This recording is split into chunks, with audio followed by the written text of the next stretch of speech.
Welcome back to the Fantasy Formula, and once again, all three of us are in the house, and that can only mean one thing. We have a special guest with us to preview the Brazilian Grand Prix.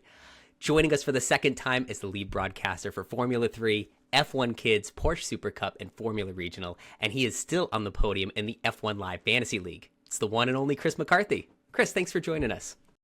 Thank you for having me, guys. It's a real pleasure to be back. I've been really enjoying the F1 fantasy, particularly even more after we last caught up. I've been hooked into it now, and definitely hooked into the league. So yeah, thanks for having me back. And what a season we're having in F1 as well. Yeah, I mean, absolutely. It's been a great season. Before we kick into all of the things we're going to go through, Chris, I just wanted to talk about your involvement with charity work and this Set in Purple sectors. I know it's something that's close to my heart, as you well know, and obviously close to yours. So I just wanted to give you an opportunity to talk about that, give it a plug, tell people how they can get involved in it, and take it from there really, and just highlight some of the great work you're doing with that. I mean, yeah. Firstly, thanks so much for giving me the opportunity. It's been a sort of 1 year journey for me with working with the Young Epilepsy Charity. Having reached out to them last year, I only started talking about my epilepsy publicly probably a couple of years ago now, and then I reached out to the charity wanting to help them. Really, they're only a young organisation, and I started by bringing them down to Silverstone race circuit where they brought some of their young members down, and it was on that day really where I saw the effect it had on the members they worked with, fans who had epilepsy, who'd gone to the circuit for the first time, and the realization they had that they could be involved in this sport, and never had thought that before. And from that, we thought we'd put a race together. Not just to raise money and awareness, but also to demonstrate to people that there was an opportunity that they could be involved in the sport, be it through esports, which is what we're going to do through this Setting Purple Sectors event, which will be a 2 hour esports endurance race with 15 team leaders, some very familiar names, including Formula 2 winners in Zach O'Sullivan, Isaac Hadjar. Will be there as well, which will be very, very exciting. We're also going to have Christian Mansell, who's now a Formula 2 driver, Colin Turkington, four-time British touring car champion, and then some influencers in Jimmy Broadbent, Amber Jones as well, and Antonio Rankin. So we've got a really good grid, but it's going to give those guys a chance to race against young members from the charity, a chance to race against them as well as people from the public, and hopefully open up their eyes that they can have a career in this, be it through racing in esports or working with people like yourselves or behind the scenes as well. So that's the whole idea of the event, and we don't just want to bring people who are suffering with epilepsy involved, people maybe with other disabilities as well, and give them the same opportunity. Yeah, no, I mean, it's fantastic. I mean, like I say, we're affected by epilepsy in our family with my son, so any awareness is great. And, to see how it's impacted on the young people. I saw the pictures from Silverstone. It looks absolutely amazing just to see the sheer joy it can bring. And just to give that level of access to people with disabilities is something that's missing, unfortunately, in sport, but hopefully can get better and better. Yeah, that's the whole idea. The teams on that day for SETI Motorsport and Elite Motorsport were very welcoming to us in giving them the opportunity to get in the cars and also show them around the garages, and the drivers absolutely loved it on that day. And then again with the drivers we're bringing in for this race, they're all really excited to come and meet the charity and work with them and try and work with them as much as possible. We've got Cameron Daz, who's going to be there as well, American Euro Formula Open champion. He's really excited to be involved in it, which is it's going to be superb. And the idea really is just to give them a unique experience, to show that people with epilepsy can race against these guys in the same room on a level playing field, and then be involved in the sport as well. And we really want to welcome them with open arms, and then hopefully give them the opportunity. A great story has come from it, which I'll share really quickly. I was speaking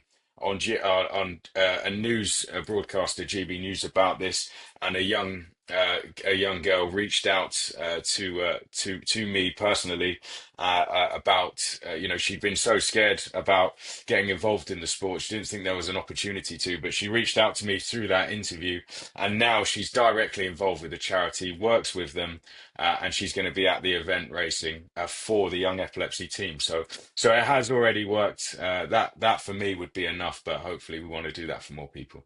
That's amazing. It's amazing. Thanks for sharing that, Chris, because, really appreciate that. And we'll make sure that there's links to where you can get tickets and view it and stuff like that in the comments as well when this video goes out.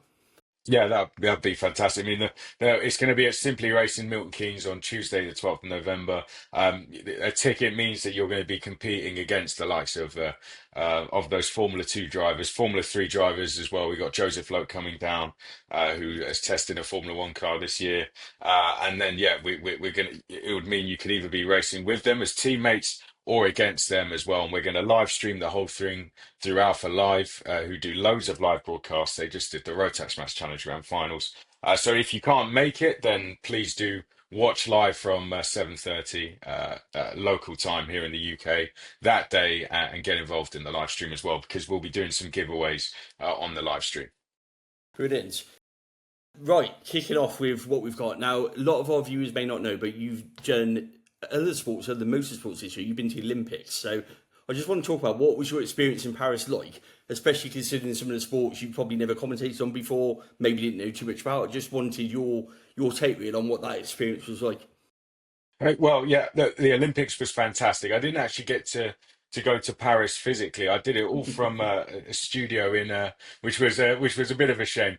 But that's the way I think broadcasting's going. I think we did it all from a studio in my role. I did it from a studio in Chiswick, which was still an amazing experience. The team that Eurosport had put together had me there, which was fantastic. But yeah, learning about a new sport, I got to do 3x3 basketball and skateboarding, which was a bit of a last minute call up because of a weather change meant I was brought in a bit last minute for that one.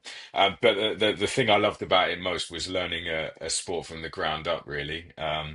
Taking that role on, I think I accepted pretty early on that I wasn't going to be up to scratch for the 3x3 basketball seasoned veterans. But if I could explain it pretty clearly to a new fan who was just turning the telly on for the first time for 3x3 basketball, then that would be good enough. But by the end, wow, I was hooked into 3x3 basketball. It was such an amazing sport. I think personally it stole the show in a way, with France getting to the final and facing Netherlands and it going to overtime. And I felt very lucky that I got given that sport, to be honest. It was it was amazing. And the challenge of having to learn a new sport, I think if someone came into Formula One and was given the same challenge, they would be, I can see why people would be hooked in the same way. So yeah, I thought it was absolutely brilliant. And it's a shame we have to wait 4 years to do it again, to be honest. Yeah, and with that in mind, is there any sports out there that you would love the chance to commentate on now that you've commentated on something a little bit different? Is there one sport which just grabs you, which says, actually, I'd love a go at that? 100% winter sports have always been the one for me. I'd love to do. I used to get up at like all sorts of hours to watch the skeleton, to watch bobsleigh, to watch to watch luge, and I always watched the Winter Olympics without a doubt. I remember I went skiing with a school trip once, and it was just after the Winter Olympics in Turin, and they still had everything up from the Winter Olympics, and I was like so taken back by it. It was obviously such a lucky opportunity for me to get to do that, but. Seeing it all up, I was more blown away by that than the skiing part, to be honest. So, to get a chance to do that one day is definitely on the bucket list for me. And I got to speak with a couple of athletes, Matt Weston and Laura Dees, recently, and hearing about the training they go through to do skeleton, which they've both done and won medals in. Yeah, for me, that's definitely on the list, to be able to commentate that, where they get just one run at the end to win their medal. Yeah, that's definitely on the list for me. That's awesome, Chris. I feel like there aren't too many broadcasters in motorsport generally that get to have those kind of experiences covering so many sports, particularly at a milestone event like the Olympics. And I'll turn the car back around to motorsport now. And when we spoke to you last, you were in the thick of F2 and F3 and the championship battle in those lower leagues were building up. You called the season finale of the F3 at Monza, which some Yeah, people have called one of the more exciting championship finales in recent times since maybe AD 2021. yeah. Could you walk us through that win for Leo Fornaroli and how you kind of capture the emotion of that moment? We've seen really emotional victories this season in Formula One. You look at, Leclerc's win in Monaco, Lewis returning to, the winner's circle in Silverstone, but there's obviously so much emotion that's pouring out with such significant victories, particularly in the climax of the season, like what we saw in F3. Would you be able to kind of share a little bit about how you bring it all together in that moment? Yeah, I mean, first of all, having Alex Brundle alongside was superb for that. I mean, he was fantastic all the way through. The main thing we was just preparing for every scenario. We had four drivers who could win it, so it was knowing who was possibly going to win in every scenario, tie breaks, things like that. If who was going to be where on the last lap, and that took a lot of work. So we were all on the same page, and but yeah, I've commentated on Leo for a few years, and got to know him doing FRECA, and yeah, he won the FRECA rookie title without winning a rookie race. So it was quite a quite a nice story that he went and won the F3 title without winning a Formula 3 race. Because I remember when he won that rookie title, he hadn't actually won a trophy all season, and we said, You'll get your trophy. Don't worry, it'll be quite big." But when it got to that race, it was honestly, we did not know, and I'll be completely honest. When they came out of Ascari and went down to the final corner, I really did not expect that he was gonna send the move like that. And an Italian driver at Monza, it really caught me out that he did that, having not won a race all season. And I'm sure that probably came across. It was just I was completely blown away by it. And then the emotion as well. He just lost a good friend of his, and a lot of people in the paddock, Luca Persiani, who was a valued member of who he worked with as an F4 driver in Iron Lynx. And there's a video out there which F1 put together where as soon as he crossed the line, he dedicated the championship win to Luca Persiani straight away. And funnily enough, actually, on the Monday, I think it was, or maybe a week before, he posted a video of him and Luca driving around Parabolica together. So I'm sure that was in his mind when he crossed the line. So yeah, there was lots of emotions for him. But I got to see him at Monza last weekend, and yeah, he's a champion. He honestly hasn't changed a bit either. He's still the same guy, which is I think really nice. But yeah, it was a very emotional one to watch, I have to say, having known him and with all those other things going on. And Chris, you mentioned Leo Fornaroli taking that next step in his journey as a driver toward Formula One. He's moving to Invicta in F2 next season. Do you think we'll see him on the F1 grid someday? And who else, since we last talked to you back in March, is on your radar as potential F1 drivers in the future? Yeah, I mean, the thing with Leo is he's not backed by a Formula One team yet, but I'm almost certain that's going to change after that performance. He's been the driver he was the only driver in that championship fight really that was overlooked. So I'm almost certain that he's going to find F1 backing, because yeah, he's a Formula 3 champion now, so someone should sign him up. I mean, yeah, you look to someone like Aston Martin or someone like that would be looking towards him. I think they'd be would miss an opportunity there if not. And yeah, I think he's got every opportunity. Someone like Leo's been very quick his whole career. He just needed his big break. I think it was the same for Gabriel Bortoleto. Incredibly quick. He was just missing that breakthrough season, and now Fornaroli has his. I think he can absolutely go on and start winning races. That's all he's missing in his career. He hasn't actually won a race since 2021, which is quite mind-boggling really. But he's won the championship, so he's I think he's got every opportunity now to go and win races consistently with Invicta in Formula 2, and then fight for another title. He's Mr. Consistency. That's what we called him in the FRECA paddock because he just was never out the top 10. He in qualifying and the race. The other driver I look to right now is a driver called Freddie Slater. I really think that this is the next generational talent, the next Ollie Behrman, the next Kimi Antonelli. Freddie Slater just set a record number of wins in Italian F4. I think it was 15 wins out of, I think, 21 races or 24 races. I don't know off the top of my head, but he won the Italian F4 title this year and the F4 UAE title to add to his Ginetta Junior title and Ginetta Winter Junior Championship title. So he's already won 4 championships in the space of 2 years. He hasn't got F1 support, but he's commented that's by choice. And he's up for the Aston Martin Autosport BRDC award here in the UK, which comes with £250,000 in an F1 test if he wins that, which we find out in January. So, yeah, for me, he's signed up to do FRECA next year for Prema, who had just won the Drivers' Championship and the Teams Championship, and he's, I believe, going to Macau, I think, as well with Prema. So watch out for him in Macau. And watch out for him in FRECA next year, and watch out for him in Formula One in the next 5 years.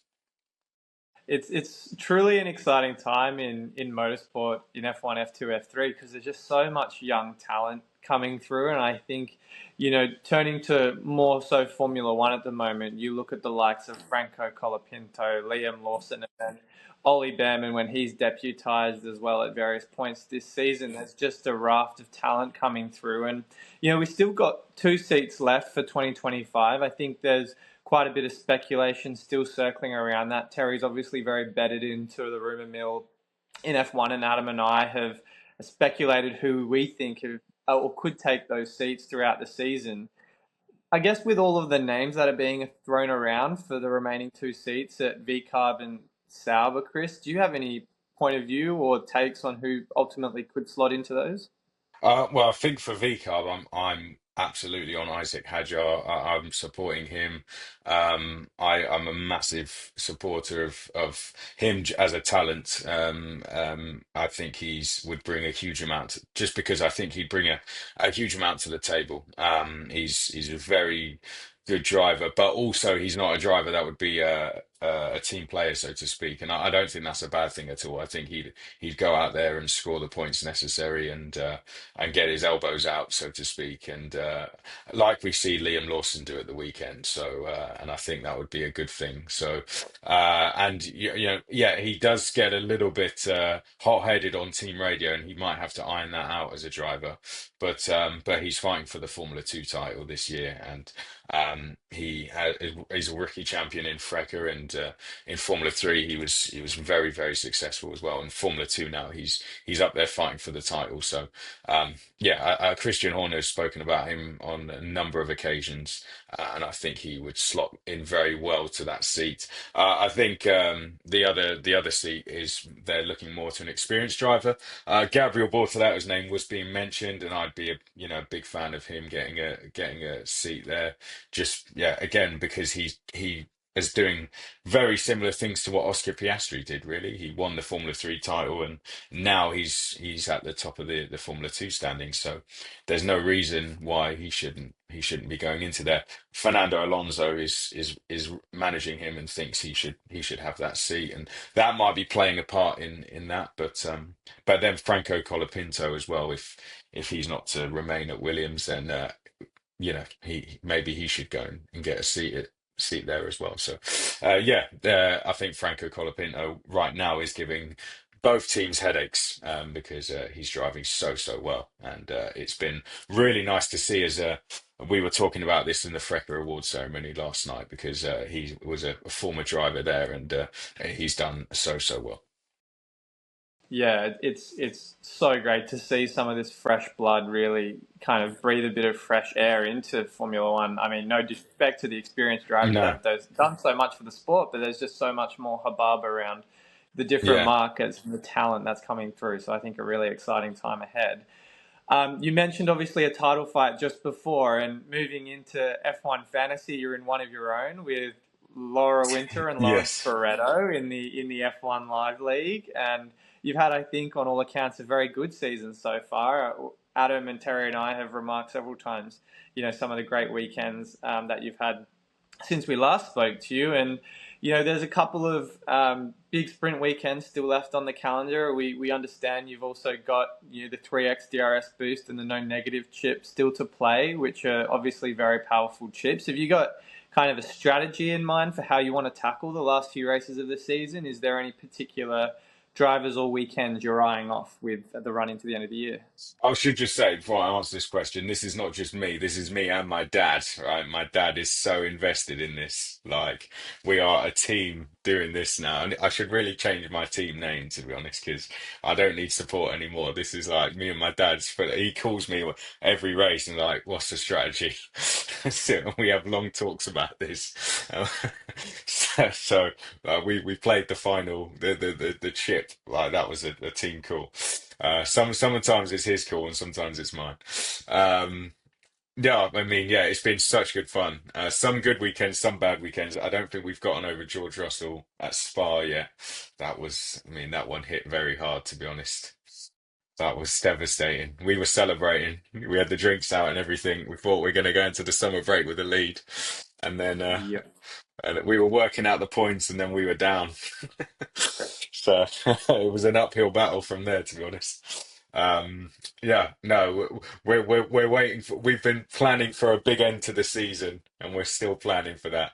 A rough couple of weekends, but we'll get over it.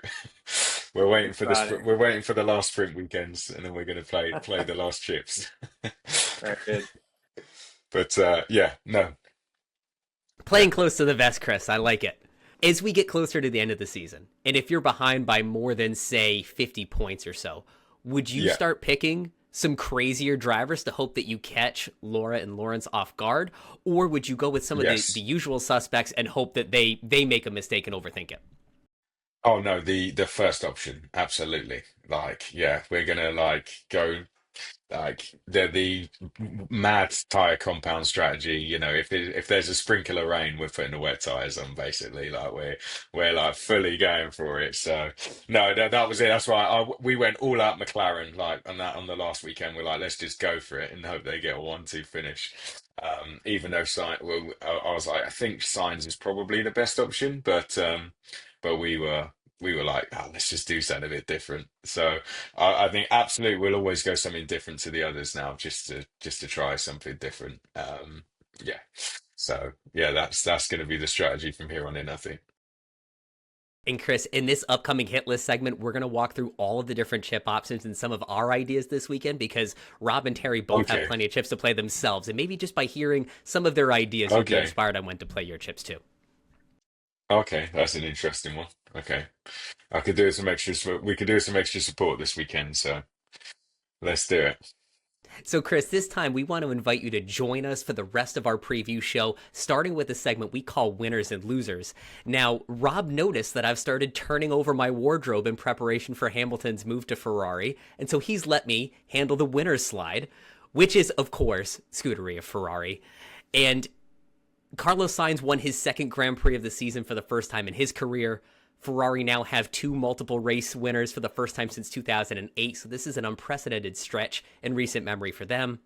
They're now just 29 points away from P1 in the Constructors' Championship. Chris, do you think Ferrari could make it 3 wins in a row this weekend at Interlagos? Well, it's a completely different track, yeah, I think it'll go more back to McLaren this weekend. Personally, I think that was. I did not expect Ferrari to go out or particularly Carlos Sainz to go out and win like that. I think that caught some people off guard, to be honest. I mean, it was an absolutely superb performance from him.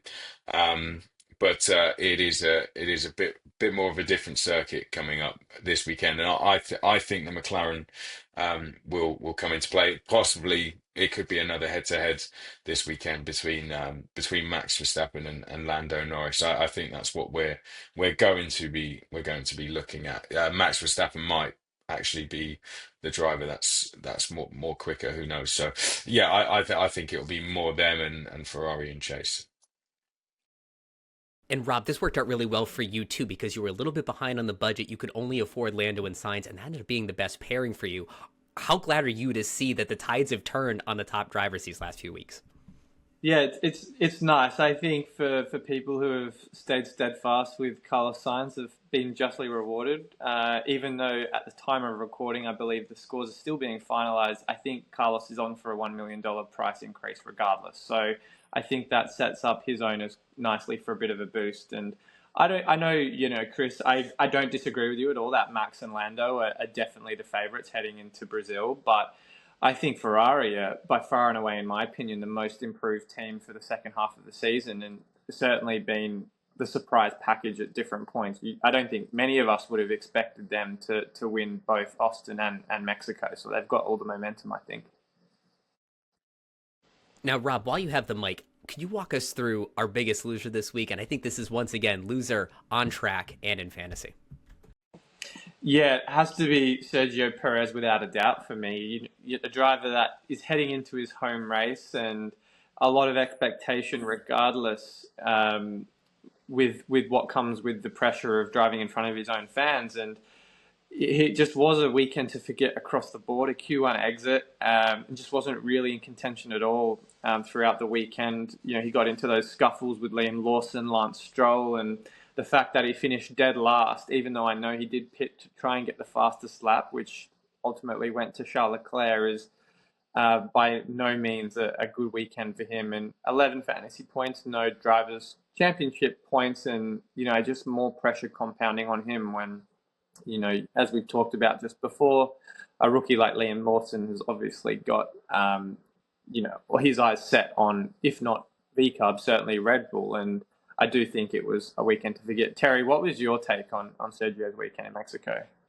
Just a disaster, wasn't it? I mean, it followed last year's disaster. We got the caption there with his jump start as such. I mean, it may have been a great start, but you need to line it up in the right place first, don't you?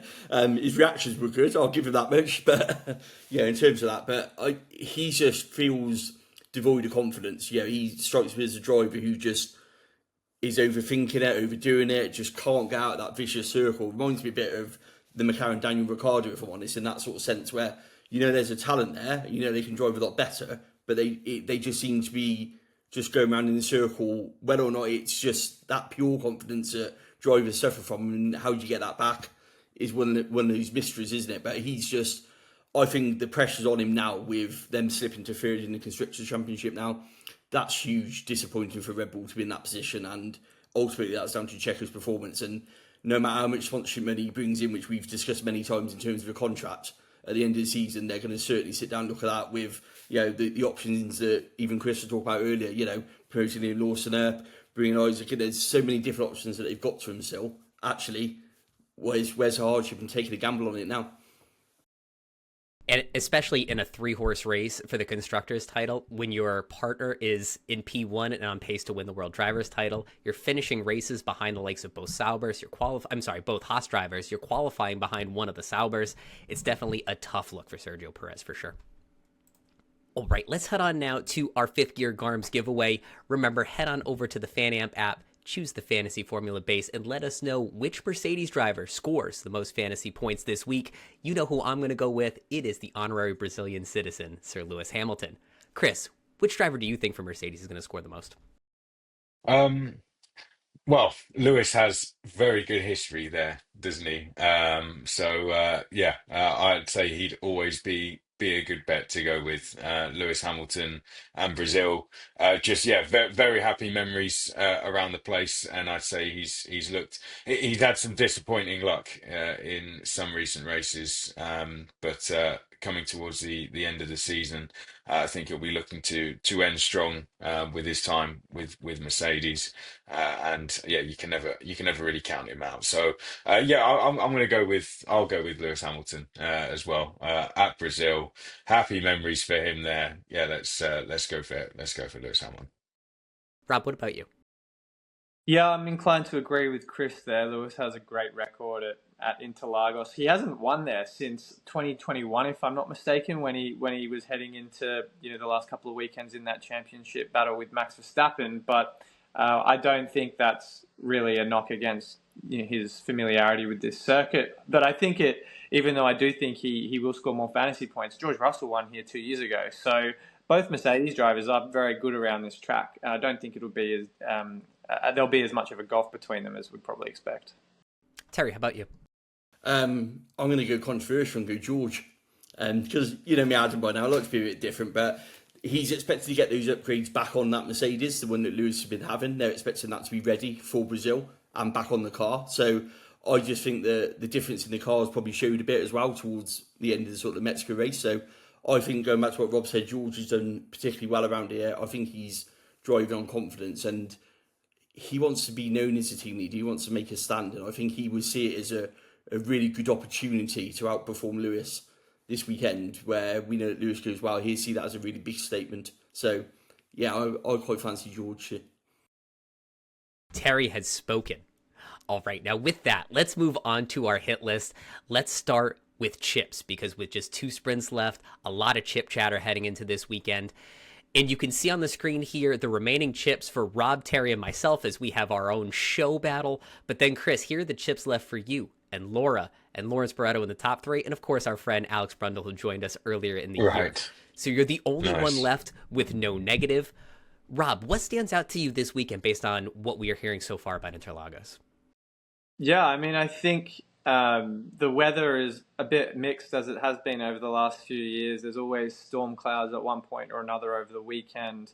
And you throw in the mix of a sprint race weekend where there's that additional session of a -20 for any DNFs that occur. So I think you call it a perfect storm, and the no negative stands out as a really powerful chip to mitigate that risk.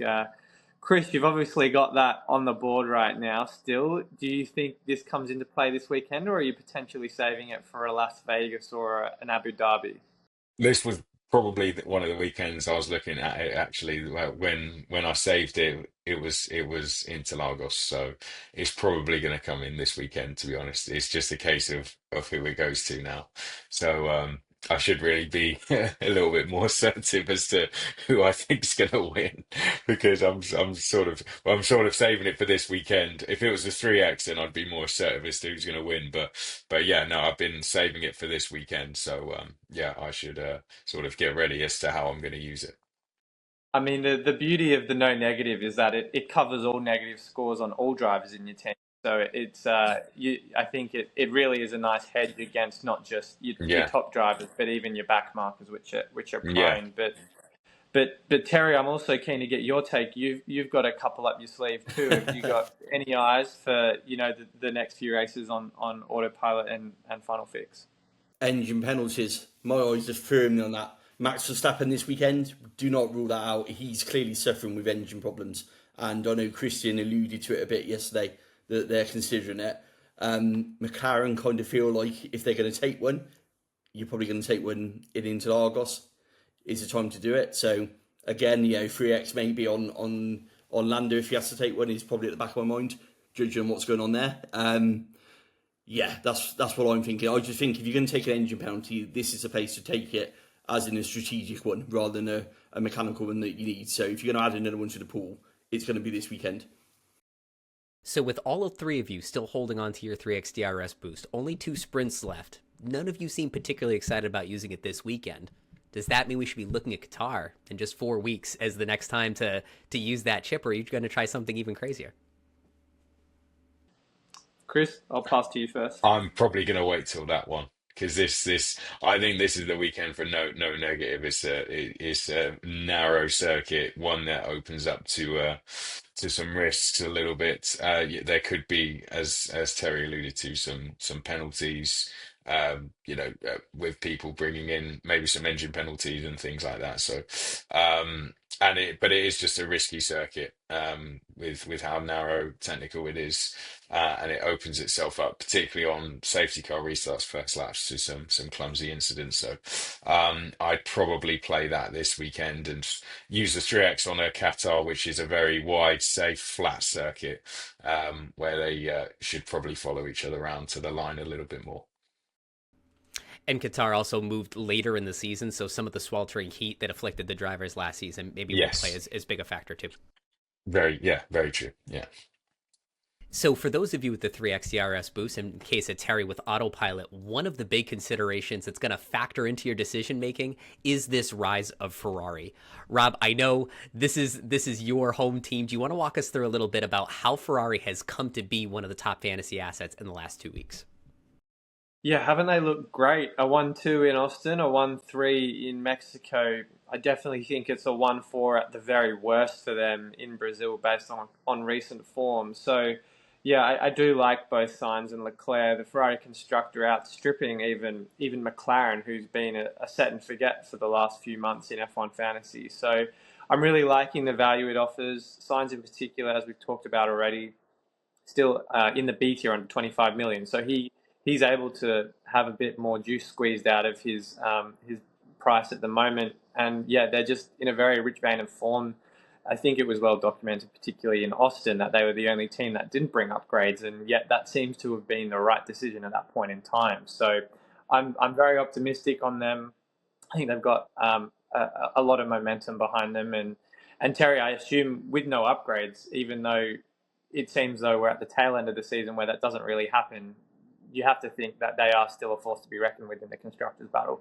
Yeah, definitely. I mean, they're a bit offset because they did bring upgrades. They brought them to Singapore. They stuck them in a bit earlier, actually. But I think that's allowed them that extra bit of time to get used to the data, used to the correlation, and probably enabled them to help the setup. So they did bring quite a substantial one there. And I think a lot of people missed that with that, 4 week break we had in terms of upgrades. They kind of went out of sync. So that was their last big one. But I just think they're capitalising on that Lando and that Max battle. I mean, we saw, Charles snip through nicely when they're battling. I think they're, with that eyes on that title fight, I think actually it's allowed Ferrari to just, cruise on up as such and literally overtake Red Bull behind anyone's noticing. But both drivers are driving well, both consistent, both close to each other.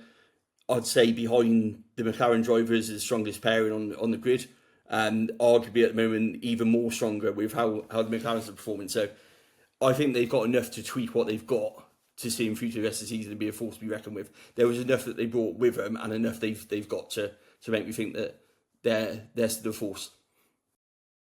The rise of this team over the last few weeks has been really unprecedented for them over the course of this year. Sainz only had 140-plus point fantasy performance through the first 18 races, and now he has 2 in a row.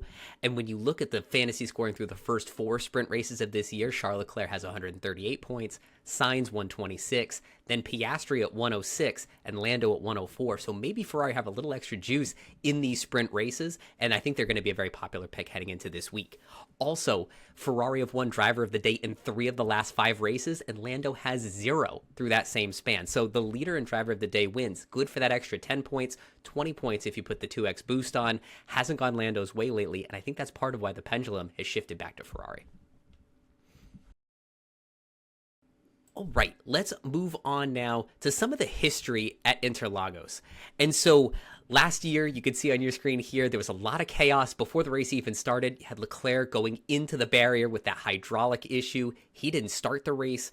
Then on lap 1, they had the incident between Magnussen and Albon, took them both out. And if you recall, there was a tire bouncing around on the track that nearly took out Daniel Ricciardo too. So a very crazy circuit.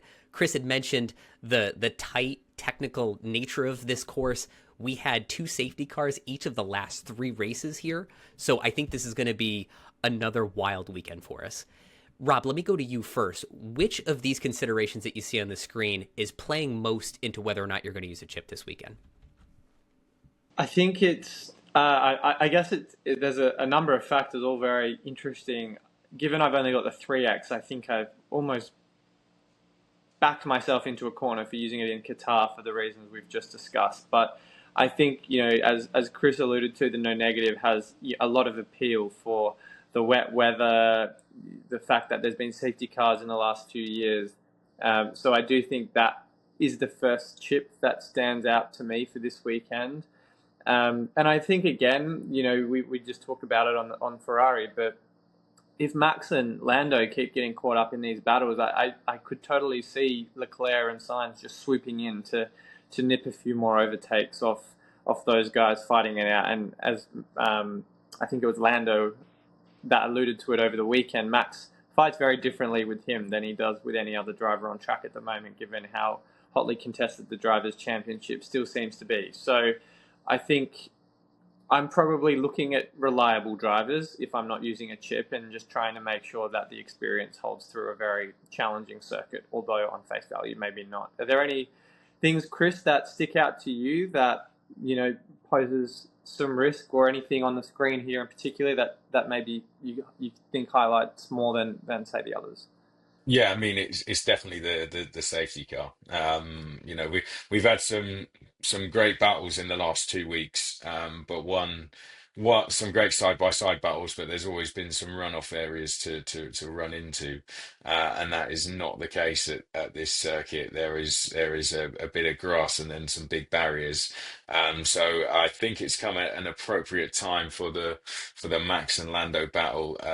It's going to be another head to head, I think, there, and it might well end in tears, to be honest. So, it's just one of those. If you get real side by side moments, then it's always possible the safety car is going to be out on the circuit, because side by side moments, wheel to wheel contact, and you've got cars running off the road. So and the weather is it can always be a factor around here. We've seen some really, really great races in the past, where championship battles, even where which we all recall, where we've had drivers having to change tires 2 or 3 times. So that's always a massive factor, which would lead me straight to play it, say a no negative chip, for example, just to cover yourself off, because you never know what's going to happen around this circuit. But I think it's come at an appropriate time, to be honest, with how things have been brewing up, shall we say, in the last couple of weeks. Terry, I want to ask you a question about the importance of driver form at a particular circuit and their fantasy viability. You can see in the corner here, we have an X on Kevin Magnussen. He's DNF 3 of the last 5 Brazilian Grand Prix, whereas Nico Hülkenberg has had 7 top 10 finishes here in his career. When you and I broke down history at Mexico, Yuki Tsunoda didn't have a great history there at all. He didn't make it past turn 1. So is there anything to say about driver form around a particular circuit and predicting their future success? The good old-fashioned driver's curse. I think there is. I think drivers have that at the back of their mind also as well. I think, it's like anything. Maybe a bit of trepidation sometimes sneaks in. Maybe a manoeuvre they might go for or might not, they hold back on. Bear in mind, sort of history, what's happened there. So I think it always is. I think, Nick Hülkenberg, we talked about all the season, has looked really strong. And I think he's looking to finish off strong. It's a good signing for Sauber next season. I think Kevin Magnussen will want to go out with a bang, but it's just what sort of bang Kevin Magnussen goes out with, doesn't it? Let's be honest. As Rob's like, could crazy Kevin come to play? I don't know. But yeah, so I would hedge. I think driver form definitely plays a part in it. It's one of those things where their history, their standing, how they do well. Drivers, like anything, have favourite tracks. They are naturally more suited with their driving styles to certain circuits, I feel, as well. Definitely. Adam, I'd just love to get your thoughts on this as well. We've seen the safety car come out in Baku. Lewis and Coda at the start, and then obviously Albon and Tsunoda bumped into one another in Mexico. How kind of risky do you think that is of coming out again, to maybe segue nicely into the pick of the week? Yeah, so that pick of the week question, Rob, is when will we see the first full safety car? And I'm going to go with the first option, laps 1 through 24. You're going to have so many desperate drivers heading into turn 1. You have that battle between Lawson and his enemy of the week, be it Fernando Alonso or potentially Sergio Perez, depending on where he is. You have the championship battle between Lando and Max Verstappen, and then still 2 open seats on the grid. You might have some drivers just trying to hang on to their seat in F1. So I think turn 1 is going to be the site of another collision and that first safety car. What do you all think? I agree. Yeah, absolutely. If they're an option 0 to 1, because I think it's going to come almost immediately when it's a very strange first corner, isn't it? Because it opens up as you go into the braking zone there, and then very quickly closes again. So, I think we're going to see we're definitely going to see something going into turn 1. But I'm very excited about the battle between our 2 championship leaders there as well. I think it's going to be an absolutely fantastic race. And speaking of championship battles, let's move over to the Fantasy Formula League leaderboard. Now, the scores you're seeing on your screen here may be updated because as we're recording this, the game is down for maintenance. It looks like they assigned Alex Albon 18 overtakes and Yuki Tsunoda 10 overtakes in the preliminary scoring, and we all know they didn't complete that many. So the scores you see here aren't totally right, but I'm pretty sure the order is, because our friend Andrew in Leapers 1 didn't run as many back markers because he has that three-headed monster. He leaped up to P1 in our league and demoted our friend Raheem down to P4. I think this battle is going to be heated up through the last few races because you can see those top 4 places only separated by 20 points. Yeah, Andrew's team is unbelievably powerful with 3 premium drivers above 24 million. So I think he's honestly the one to beat, and to have, if I'm not mistaken, Adam, Norris, Leclerc and Sainz or something close to that in Mexico is an insane combination with 2 premium constructors. So can't really say anyone but Andrew Harris is in the box seat for the run into the end of the season. If you're friends with Andrew, start buttering him up because he may have some tickets in his future for next season. Wow. So this is usually the part of the show where we'll give you 3 lineups for 3 budgets, but the game's not open for us to do that for you. So keep an eye out all week. I'll update my fantasy preview with the 3 lineups. I'm sure Rob will have more content through his socials on what the lineups will look like, so we won't leave you hanging. But in the meantime, we'll be back this Saturday with our live show ahead of the lineup lock for the Brazilian Grand Prix. All 3 of us will be here. Chris, in the meantime, thank you so much for coming. Keep an eye out for all the information on setting purple sectors. We'll be sharing it. Chris will be sharing it. I hope it's a smashing event. Thank you for having me. Thank you very much. Thank you all for watching. We'll see you this weekend.